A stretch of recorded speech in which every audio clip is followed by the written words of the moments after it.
Saifullah bin Yakub, tahanan Polres Bener Meriah Aceh meninggal dunia di tahanan Mapolres tempat. Ia tewas akibat dianiaya oleh oknum polisi saat ia masih ditahan di Polres. Istri korban mengatakan bahwa korban meninggal karena dikeroyok di dalam tahanan hingga mengalami pendarahan otak. Suami kakak ada kelainan di otak sebelah kiri, kayak gitu kan dibilangnya. Ya udah kan belum pasti. Langsung kan pulang ke Bener Meriah lagi. Besok paginya, besok kan udah masuk dokter. Pas masuk dokter dibilangnya pendarahan otak. Sementara itu Polda Aceh juga mengakui penganiayaan yang melibatkan keempat oknum polisi tersebut. 4 oknum anggota Polres Bener Meriah itu kini telah dicopot dari jabatannya sebagai penyidik dan menjalani pemeriksaan di Divisi Propam Polda dan di Reskrimum Polda Aceh. Kita Polda Aceh melakukan tindakan tegas kepada oknum yang diduga melakukan kekerasan tersebut. Kita sudah menurunkan tim dari Propam untuk melakukan penyelidikan, dan kepada keempat oknum tersebut perintah Bapak Kapolda sudah jelas. Kita amankan mereka berempat itu ke Polda Aceh, kemudian kita demosi yang bersangkutan, kita copot jabatan bersangkutan dari penyidik untuk kemudian kita lakukan pemeriksaan secara intensif di Polda. Kini keempat oknum tersebut berada di Polda Aceh dan menjalani pemeriksaan secara intensif. Dari Banda Aceh dan Bener Meriah Aceh, Tim Liputan iNews melaporkan. Pemirsa, Polda Metro Jaya menetapkan Ibda OS sebagai tersangka penembakan di eksit Tol Bintaro, Jakarta yang menewaskan 1 orang. Penetapan tersangka setelah penyidik melakukan serangkaian gelar perkara.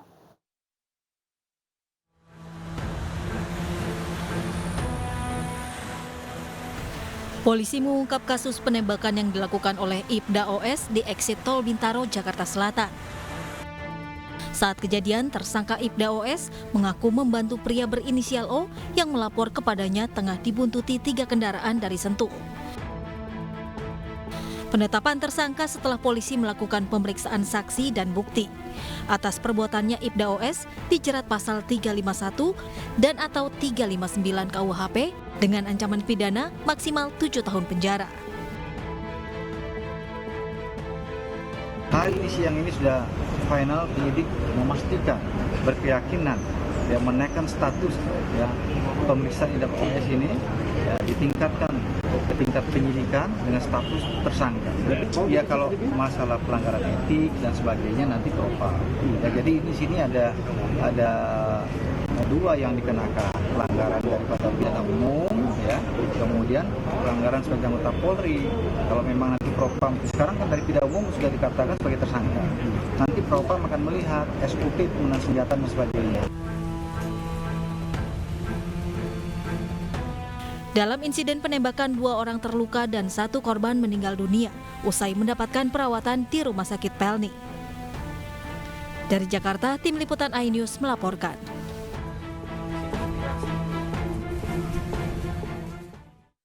Polisi menggeledah rumah indekos Siskae, tersangka eksibisionis di Bandara Yogyakarta Internasional.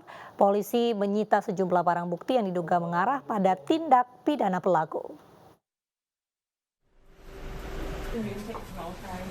Siskae, tersangka eksibisionis di Bandara YIA, dibawa ke kamar indekosnya di wilayah Condong Catur, Sleman, Yogyakarta. Dengan seksama, polisi menggeledah satu persatu barang-barang yang ada di dalam kamar tersangka.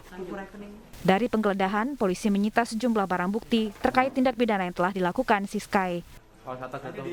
Ada beberapa barang yang diamankan dari sana yang bisa dijadikan petunjuk untuk mengarah kepada pembuktian tindak pidana yang dilakukan oleh yang bersangkutan.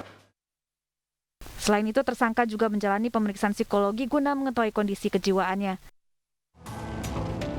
Siskae menghebohkan dunia maya karena perbuatan porno aksinya di Bandara Yogyakarta International Airport.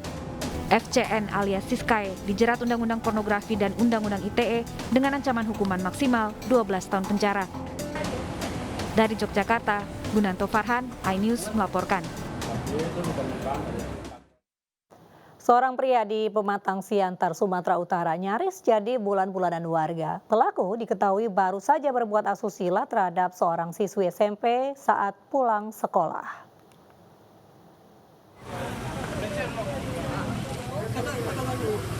Aksi tak pantas dilakukan seorang pria di Pematang Siantar, Sumatera Utara. Pelaku berbuat asusila dengan memegang payudara seorang siswa SMP saat berjalan usai pulang sekolah. Teriakan korban mengundang perhatian warga di sekitar Jalan MH Sitorus, Pematang Siantar. Ayah korban dan warga yang emosi nyaris menghakimi pelaku yang sudah lanjut usia. Pelaku tidak mengetahui perbuatannya sementara korban yakin pria ini melakukan perbuatan asusila terhadapnya. Jadi adik ini tadi datang lapor sama kami karena di sini katanya nggak ada yang bisa dimintai tolong. Udah nangis-nangis. Udah nangis. Jadi kami kejar dan ke akhirnya dapat di sini. Itu pun nggak ngaku. Dan keterangan adik itu dia dipegang dengan tangan kanan. Iya, itu jelas adik itu jadi saksi. Ada 3 orang. Polisi yang datang langsung mengamankan pelaku dan membawanya ke polsek terdekat. Dari Pematang Siantar, Sumatera Utara, Dharma Setiawan, iNews melaporkan. Buntut kasus pelecehan seksual, ratusan mahasiswa kembali menggelar aksi unjuk rasa di kantor Rektorat Universitas Riau, Pekanbaru. Mahasiswa mendesak Rektor UNRI segera menonaktifkan Syafri Harto sebagai Dekan FISIP karena ia sudah ditetapkan sebagai tersangka dalam kasus dugaan pencabulan.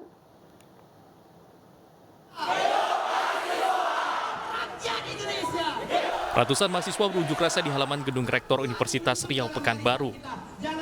Dalam aksinya, mahasiswa mendesak Rektor Universitas Riau Aras Mulyadi segera menonaktifkan Syafri Harto sebagai Dekan Fakultas Ilmu Sosial dan Politik Universitas Riau.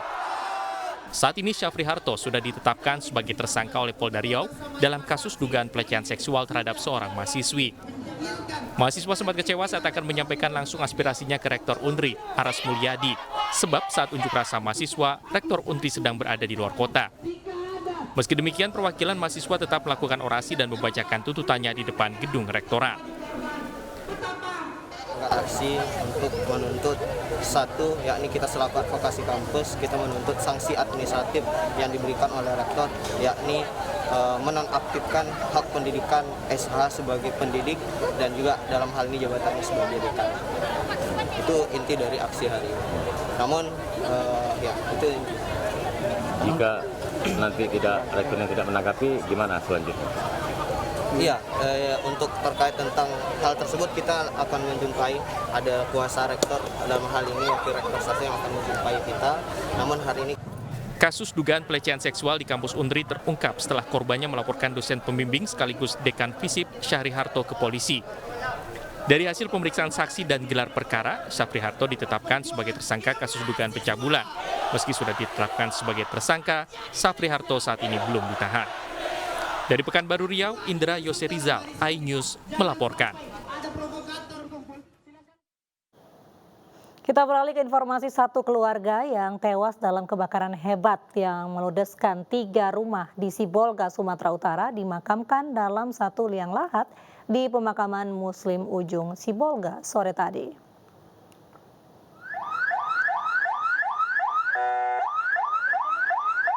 Dengan diiringi para kerabat dan pelayat, ketiga jenazah korban kebakaran yang terdiri dari Pasutri dan anaknya diantar ke pemakaman Muslim Ujung Sibolga. Isak tangis para keluarga pun terlihat mengiringi ketiga jenazah hingga dimasukkan ke dalam liang lahat.